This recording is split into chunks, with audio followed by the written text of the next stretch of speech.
अस्सलाम वालेकुम जी, अहमद शेख आप लोगों के साथ। और अभी कुछ दोस्तों के मैसेजेस आ रहे थे, कुछ दिनों से चल रहे हैं कि जी आपने वो वीडियोस का सिलसिला बंद कर दिया है इन्वेस्टमेंट के पॉइंट से, ट्रेडिंग के पॉइंट से नहीं, क्योंकि ट्रेडिंग में लॉसेस और वो चलते रहते हैं। वो बड़े बड़े एक्सपर्ट या बड़े बड़े वो ट्रेड बंदे भी ये लो वॉल्यूम और ये वोलाटाइल मार्केट में धोखा खा जाते हैं अक्सर, और लीवरेज की वजह से इवन मेरे अपने कुछ स्टॉप लॉसेस बड़े हैवी किस्म के हिट हुए हैं रिसेंटली।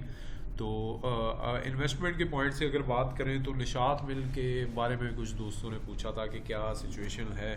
तो निशात मिल का एक तो बात मैं बता दूं, फंडामेंटल्स ठीक है मैटर करते हैं पाकिस्तान स्टॉक मार्केट में, लेकिन इतने ज़्यादा मैटर नहीं करते कि हर टाइम इन्हीं पे मार्केट चलती हो। सेकेंडली टेक्निकल्स भी ऑल टाइम वो जो इस तरह से हिट नहीं कर रहे होते, वो बेसिकली लो वॉल्यूम पे। खैर कुछ लोग कहते हैं कि ये भी एक टेक्निकली होता है कि वॉल्यूम लेस मार्केट है।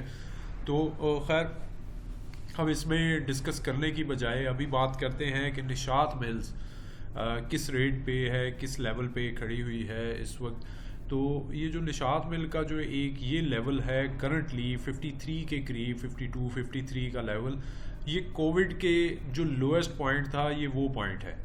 और देखा जाए तो इससे भी निचले लेवल तक ये स्टे किया है कुछ सेशंस में। इनफैक्ट पूरा एक वीक इस लेवल पे ये स्टे किया है, 48 से 50 रुपये, 49 रुपये, 50 रुपये के दरमियान।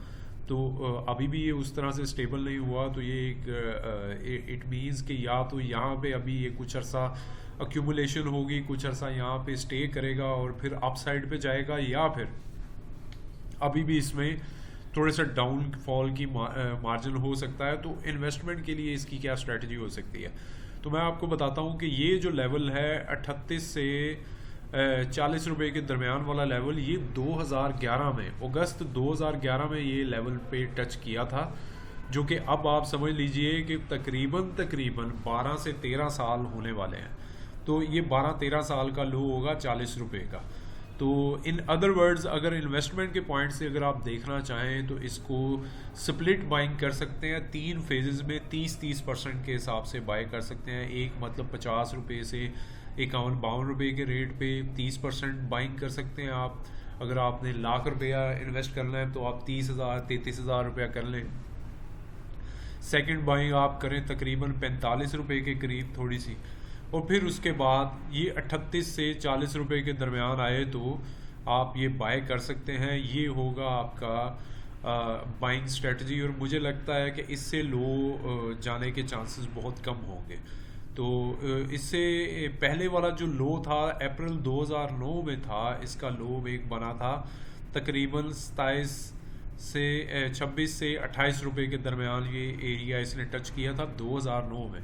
तो इसको देखा जाए तो तकरीबन 14 साल पहले का जो लो बनेगा वो ये बनेगा।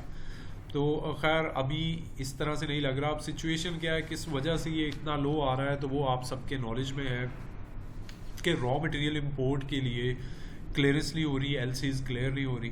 ठीक है, उस वजह से रॉ मटेरियल बहुत ज़्यादा स्टक हुआ है, टेक्सटाइल का भी, दूसरी इंडस्ट्रीज़ का भी, और इनका भी डेफिनेटली रॉ मटेरियल बहुत सारा इंपोर्ट होता है। दूसरा, इंपोर्ट एक्सपेंसिव होने की वजह से, डॉलर का रेट बढ़ने की वजह से भी इम्पैक्ट आ रहा है कि रॉ मटेरियल एक्सपेंसिव हो रहा है। तीसरा, शॉर्टेज के अलावा जो एक मैटर और भी है, एक फैक्टर और भी है कि अमेरिका में इनकी काफ़ी सारी सेल है, तो अमेरिका में इन्फ्लेशन की वजह से डिमांड कम हुई है। यूरोप में भी थोड़ी सी ड्रॉप हुई है, लेकिन यूरोप में उस तरह से नहीं हुई। चौथा फैक्टर ये है कि क्योंकि हम इंपोर्ट क्लियरेंस नहीं कर रहे, तो जो नए ऑर्डर्स हैं वो बहुत सारी कंपनीज़ को, बाहर के जो कंपनीज़ हैं वो दे ही नहीं रही। वो कहते हैं जी ट्रस्ट लेवल नहीं है, आप कब डिफ़ॉल्ट कर जाएं, आपके पास तो इंपोर्ट करने का जो एलसीज़ हैं वो क्लियर करने के पैसे नहीं हैं, तो हमारा ऑर्डर आप कैसे पूरा करेंगे, और डिफ़ॉल्ट हो गए तो हम तो आप पे केस भी नहीं कर सकेंगे। तो ये वाले फैक्टर्स हैं कुछ जिन वजह से ये हो रहा है। अदरवाइज़ ये निशात मिल्स एक बड़ी सॉलिड किस्म की कंपनी है, फंडामेंटली मुसलसल ग्रोथ फेज़ में है। ठीक है जी। उसके अलावा अगर आप इसमें देखें, इसकी सब्सिडरीज़ ये आपके सामने है, एनपीएल है, नेशनल हॉस्पिटलिटी लिमिटेड है, प्राइवेट लिमिटेड है, निशात कमोडिटीज़ प्राइवेट लिमिटेड है, और इसी तरह इन्होंने बाहर के मुल्क में भी कुछ सब्सिडरीज़ अपनी रजिस्टर्ड करवा रखी हैं। तो ये एक बड़ा सॉलिड किस्म का आप समझ लीजिए कि इसमें फेज़ चल रहा है। और इसमें सब्सिडरीज़ में डिफरेंट किस्म के इन्वेस्टमेंट प्लान्स भी चल रहे हैं, तो नॉट अ बैड। और इसमें अभी रिसेंटली इन्होंने दानिश फर्म एक्वायर की है $4.5 मिलियन की, और ये भी एक इसके लिए पॉजिटिव है फैक्टर। हुंडई मोटर्स भी इन्हीं के अंडर है, मतलब ये निशात मिल के पास शेयर्स हैं, कुछ इसके पास शेयर्स हैं जी, एक रीज़नेबल अमाउंट है एमसीबी की, वो भी इसको एक बड़ा सॉलिड बनाती है। तो निशात पावर भी एक रीज़नेबल इदारा है, पीकेजीपी, एलपीएल, ये सारे इदारों के इसके पास एक रीज़नेबल क्वांटिटी है, और वो डिविडेंड भी पे करने वाले इदारे हैं, और वहाँ से इसको एक रीज़नेबल इनकम होती है, अदर इनकम का एक रीज़नेबल पोर्शन यहाँ पे आ जाता है। तो देखा जाए तो इसकी जो एक मुनासिब प्राइस रहती है वो रहती है जी ये 77 से लेके और तकरीबन ये 110 के दरमियान इसकी एक मुनासिब अमाउंट रहती है।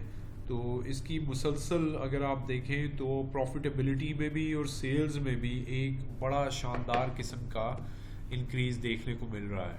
तो अभी सिचुएशन थोड़ी सी डिस्करेजिंग है, प्लस टेक्सटाइल के लिए बुरी एक न्यूज़ और भी हो सकती है कि आईएमएफ ने कंडीशन लगाई है कि 19 रुपये का जो लास्ट गवर्नमेंट ने एक इनको एक स्पेशल टैरिफ दिया था कि आप एक्सपोर्ट बढ़ाएं, हम आपको बिजली का फ़ी यूनिट फ़िक्स करते हैं 19 रुपये से 20 रुपये के दरमियान, वो ख़त्म हो सकता है और इनको रेगुलर रेट लग सकता है, जो कि फिर यकीनन 3 गुना ज़्यादा, एटलीस्ट 3 गुना ज़्यादा हो जाएगा, क्योंकि प्राइसेस अभी भी बढ़नी है। मज़ीद 10 रुपये इंक्रीज़ होने का चांस है जब आईएमएफ के साथ डील क्लोज़ हो जाएगी।